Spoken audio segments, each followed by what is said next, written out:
Alors pour commencer peut-être par décrire le travail True, False and Slightly Better, c'est un travail qui a été tourné au Japon sur une toute petite île qui s'appelle Momoshima, où on a été en résidence pendant un mois.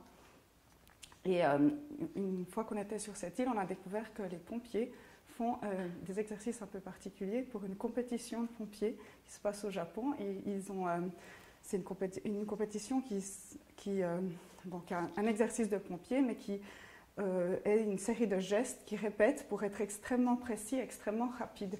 Et ce qui nous a beaucoup intéressé, c'est qu'ils les répètent, mais ils sont aussi, ils s'alignent, ils mesurent les distances entre eux, ils sont vraiment d'une précision incroyable.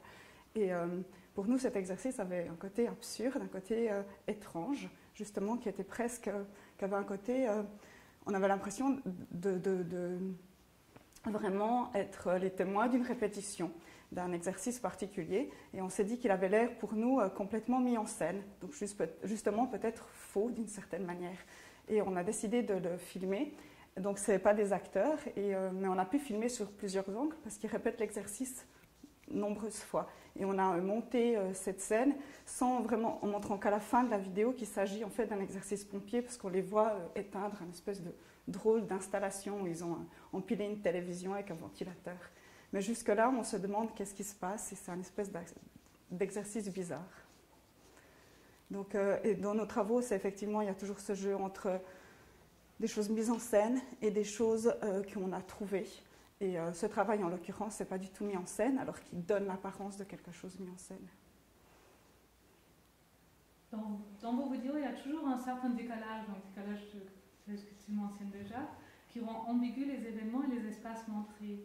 Ce décalage se joue en particulier, en tout cas d'après mon interprétation, dans le montage entre la bande son et la bande image. Comment articulez-vous ces deux éléments? Alors, ça dépend vraiment des pièces. Certaines, la musique n'est jamais l'élément qui arrive en premier. Mais par contre, c'est l'élément des fois qui arrive en premier dans le montage. Donc, il n'arrive pas au tout début du projet, mais il arrive au début du montage. Et il y a certains projets dont les films sont vraiment montés sur la musique parce qu'ils sont, c'est particulièrement le cas des projets dont le suspense c'est un élément très important. Et la musique fait monter cette notion de suspense. Donc effectivement, le lien à la musique, au son et à l'image est très fort, en l'occurrence pour ces travaux. Ce n'est pas le cas de celui qu'on vient de parler précédemment, mais c'est le cas de deux projets dont je crois que tu parles après, The Course of Things, qui utilise la voix d'Hitchcock et la musique de Herman Bergman, Bernard Herrmann, qui est le compositeur, qui était un des compositeurs qui a beaucoup composé pour Hitchcock. On a utilisé ses musiques et toutes les images ont été montées sur la musique pour faire monter cette notion de suspense. Et il y a toujours donc une bande son dans les travaux. Oui, il y a toujours une bande son. Dans True, False and Slightly Better, c'est presque plutôt une bande atmosphérique. On entend les insectes qu'il y a dans l'île, mais il y a toujours une bande son. Et dans la plupart des projets qu'on fait, la bande son est le fil conducteur narratif de la vidéo aussi. Parce qu'on utilise beaucoup des images trouvées ou des images presque volées, et on construit une narration avec ces images, et c'est la bande son qui nous aide à construire cette narration. Même si les caméras s'attardent par moments sur certaines personnes ou groupes, mais s'en détournent aussi rapidement. Et ces images, par leur qualité, leur mouvement et leur angle de vue, créent de la suspicion que tu mentionnais déjà, et transforment la ville en un espace de crime potentiel. On retrouve cette atmosphère, cette esthétique de la surveillance dans votre œuvre, notamment dans A Land Fit for Heroes et dans The Course of Things. Ça sera bien que tu décrives les deux et que tu nous précises à nouveau, donc tu viens de le faire par rapport à la bande son, mais en particulier chaque travail, comment vous parvenez à créer du récit.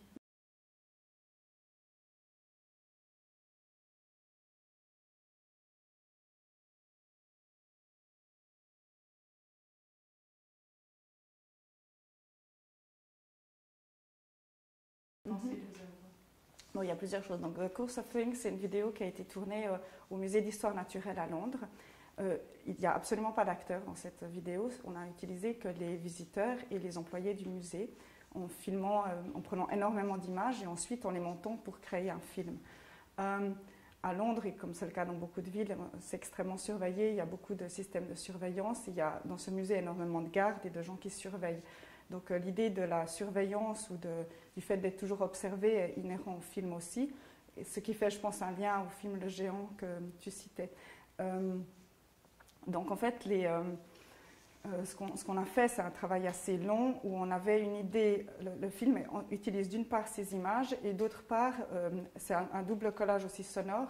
Alfred Hitchcock avait dans sa série Hitchcock Present, chaque fois il introduisait ses petits courts-métrages en faisant une introduction et il donnait une conclusion à la fin. C'était une manière pour lui d'éviter qu'il y ait de la publicité qui coupe au milieu de son court-métrage. Donc ce qu'on a fait, c'est qu'on a collecté tous ces petits monologues d'Hitchcock, on les a aussi découpés, on a reconstitué la voix d'Hitchcock, enfin finalement un discours qu'il n'a jamais eu.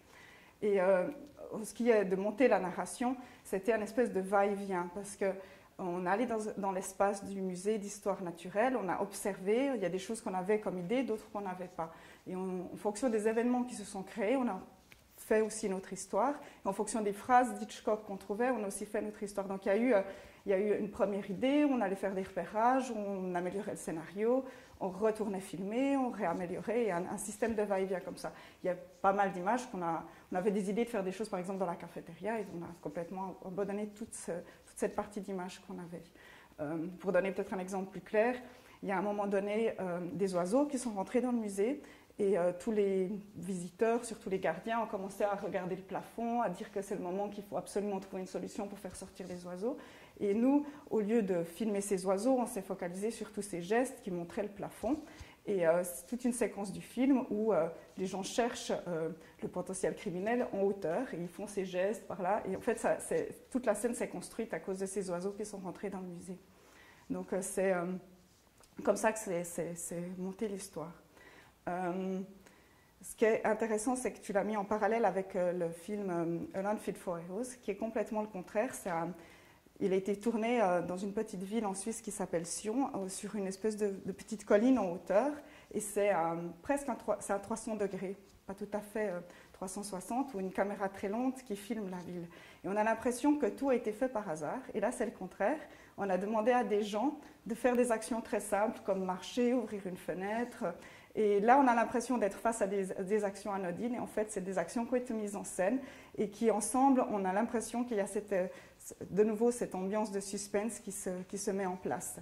Mais c'est complètement le processus inverse, en fait, dans la deuxième vidéo. Du coup, tu en parles déjà, peut-être tu peux repréciser si tu as envie, s'il y a d'autres choses à rajouter par rapport à cette esthétique.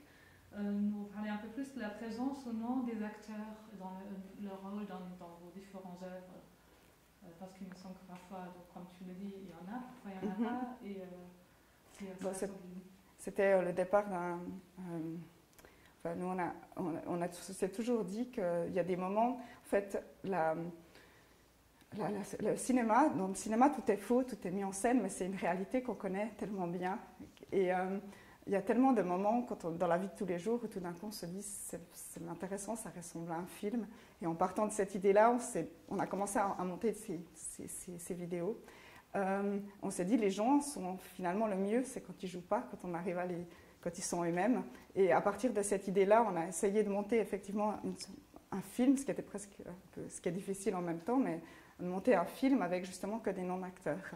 Et on a fait le processus inverse où quand on utilise des acteurs, on leur demande des gestes très très simples qui du coup, ils sont filmés depuis loin et qui du coup, eux-mêmes n'ont pas l'impression, je pense que les gens qui ont joué dans le film Land for Heroes avaient pratiquement pas l'impression d'être dans un film parce que nous on était en tout cas à 2-3 km avec une caméra qui avait un très long objectif et tout ce qu'ils avaient comme signal de départ, c'est un coup de téléphone ou un signal avec un drapeau coloré depuis les hauteurs de notre petite colline. Et du coup, il n'y avait pas du tout ce même rapport à la caméra, à la proximité.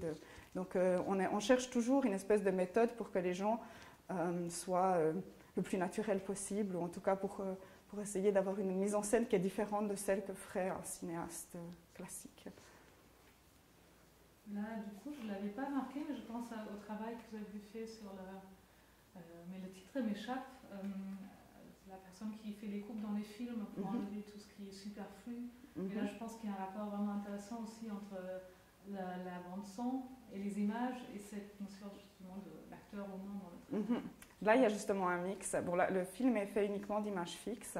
Le film s'appelle The Fixer et il parle de l'idée de Fixer est un personnage qui, dans la trame narrative, on pense qu'il s'agit d'un tueur à gages. On découvre gentiment qu'il s'agit d'un script doctor, qui est quelqu'un qui améliore les scénarios à Hollywood en général pour les rendre plus vendables. Donc quand il parle de son travail, il parle du fait qu'il des fois supprime des personnages, doit simplifier une histoire. Donc tout l'ensemble de la vidéo est constitué comme ça, avec effectivement des coupes noires, parce qu'on voulait aussi que notre vidéo ait finalement été percée ou qu'il y a des éléments manquants. Et cette vidéo elle joue un peu avec les deux. Il y a beaucoup de gens qui sont des utilisateurs de ce théâtre-musée qu'est le Barbican, et d'autres gens dont on a demandé d'être là. Donc on a joué en fait entre des acteurs et des non-acteurs. Mais aussi la mise en scène est très différente vu qu'il ne s'agit que d'images fixes.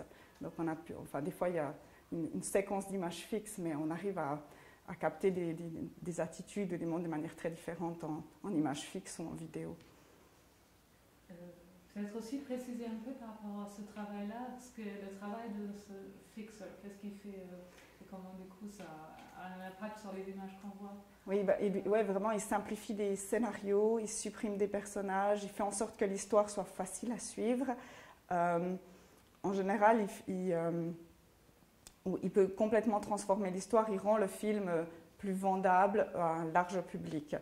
C'est aussi intéressant parce que c'est des gens qui sont extrêmement bien rémunérés à Hollywood, mais qui, en dehors du milieu, restent anonymes d'une certaine manière, ils n'apparaissent pas au générique. C'est important que ce soit le scénariste qui signe quand même les films, donc ils sont employés par ces big majors, mais ils n'apparaissent pas au générique eux-mêmes. On joue sur justement tous ces aspects-là. La vidéo commence où il dit que son travail doit rester secret. En pensant à un tueur à gages, ça forcément prend tout son sens si on découvre après qu'il reste secret, parce que c'est un travail dont c'est tous ces aspects d'Hollywood qu'on ne connaît pas vraiment quand on regarde un film et qui existent quand même. Et ça nous intéressait de travailler dans l'espace. Dans notre travail, il y a toujours l'aspect à l'architecture, au lieu qu'on utilise. Ça nous intéressait de travailler avec le Barbican, qui est un théâtre, et aussi une salle de musique et un espace d'exposition, parce qu'il a une architecture intéressante, un éclairage de variantes couleurs, et les gens qui attendent là vont en fait aller à une représentation. Ils ne sont pas eux-mêmes des acteurs, mais dans cet éclairage et dans ce dispositif, ils ont l'air d'être déjà d'une certaine manière en représentation. C'est aussi un espace qui est chauffé à Internet et dont il y a énormément de gens qui résident là à la journée, qui l'utilisent un peu comme leur bureau, ou ils vivent là. Donc ça, c'est quelque chose qu'on a découvert quand on a décidé d'utiliser l'espace. Et ces espèces d'utilisateurs quotidiens sont devenus des personnages principaux de la vidéo. Face à des technologies qui prétendent aller vers un monde entièrement déchiffrable et des médias qui tendent à spectaculariser tous les aspects de la vie quotidienne, votre travail propose une représentation alternative. Dans votre œuvre, il y a toujours une part d'incompréhensible, un élément qui crée de la confusion ou des décalages de sens. Il me semble que cette forme de représentation repose dans une certaine mesure sur l'absurdité, qui est tantôt explicite, tantôt implicite dans votre travail. Est-ce que tu peux parler de l'absurde dans votre travail que tu as déjà mentionné tout au début par rapport à True, False and Slightly Better et qui me semble être un fil conducteur? Comme on s'intéresse principalement à des scènes du quotidien, on utilise toujours l'absurde, l'humour, un moment de décalage, comme tu l'appelles, qui, à mon avis, permet aux gens de tout d'un coup se rendre compte que dans une scène qui a l'air quotidienne, il y a quelque chose qui est différent et qui peut-être, ce qui nous intéresse surtout, et qu'on nous a dit a marché assez bien, c'est qu'une fois qu'on a peut-être regardé ces films et qu'on ressort dans la ville, on se pose des questions sur ce qu'on voit et cette vie de tous les jours, et peut-être qu'on questionne effectivement, je ne sais pas, le fait qu'on est filmé, le fait qu'on est surveillé, ou simplement le fait qu'une situation ressemble à une image qu'on aurait vue dans un film et qu'on remette ça en perspective. Donc je pense que en même temps, c'est utiliser ces moments de vie de tous les jours, mais en ayant juste ce petit élément absurde qui nous fait réaliser que ces éléments de tous les jours sont juste un peu différents de ce que... Donc c'est ce jeu-là, en fait. C'est l'élément qui permet de simplement montrer les choses légèrement sous un autre angle qui nous fait réaliser ce qu'on regarde en fait. Est-ce que tu peux nous parler de la façon dont vous avez abordé les images opératoires dans le travail ici, dans le workshop? Dans le workshop, on a demandé aux étudiants de filmer des plans de la ville. On a demandé surtout de nuit. Et qu'à partir de ces différents plans qu'ils allaient collecter, qu'ils refassent une espèce de collage vidéo qui leur montrerait une autre vision ou leur vision personnelle de Arles. Donc c'était ça l'idée principale qu'ils ont fait. Ils sont allés collecter des images en 2 temps, donc d'abord sans savoir exactement ce qu'ils allaient faire. Et ensuite, on a rassemblé les images, on avait 3 groupes, et on a rassemblé les images de tous les groupes. Donc l'intérêt était aussi qu'on montre pas uniquement les images qu'on a tournées soi-même, mais des images que d'autres personnes auraient tournées. Et ensuite, on leur a montré plus d'exemples de différents artistes, réalisateurs, etc. Ils sont retournés le 2e soir refaire une autre série d'images en ayant peut-être plus une idée claire du collage vidéo qu'ils avaient envie de faire. Donc c'est une espèce de travail en 2 temps, comme ça. Et pour conclure, est-ce que tu peux nous parler de vos recherches avec le collectif ACT, et les recherches actuelles avec lesquelles vous travaillez actuellement? On vient de finir un projet qui est montré en ce moment à Londres, qui est une vidéo qui a été tournée dans un endroit un peu spécial en Angleterre, qui s'appelle Dungeness, qui est le bout de terre qui est le plus proche de la France, et qui a un drôle d'endroit avec un mix d'architecture vraiment particulier. C'est une réserve naturelle, mais qui est en même temps une centrale nucléaire. C'est un endroit où il y a eu beaucoup d'expérimentation pendant la Deuxième Guerre mondiale. Ils ont fait par exemple des immenses structures en béton, des sound mirrors qui étaient destinés à pouvoir écouter les avions quand ils arrivent, mais qui n'ont jamais vraiment été utilisés car le radar a été inventé l'année où ils ont fini de les construire. Il y a aussi un mix de petites cabanons de pêcheurs et des maisons maintenant construites par des grands architectes et des gens qui viennent plutôt aisés en vacances là-bas. Donc ce mix architectural nous a intéressés et le film parle d'un couple qui a de la difficulté à communiquer l'un avec l'autre. Et du coup, pour communiquer, ils utilisent des modalités très propres au cinéma. Ils parlent par sous-titres, ils utilisent des intertitres, ils utilisent des panneaux qui se trouvent dans le paysage même. Et leur histoire est un peu fragmentée, comme est l'architecture du lieu elle-même. Ils passent d'endroits très contemporains à des endroits pratiquement détruits et à des textes qui sont écrits sur les bâtiments. Donc c'est tout un jeu entre le langage cinématographique et le langage du couple. Et ça, c'est le dernier projet qu'on a fait. Merci beaucoup. Merci.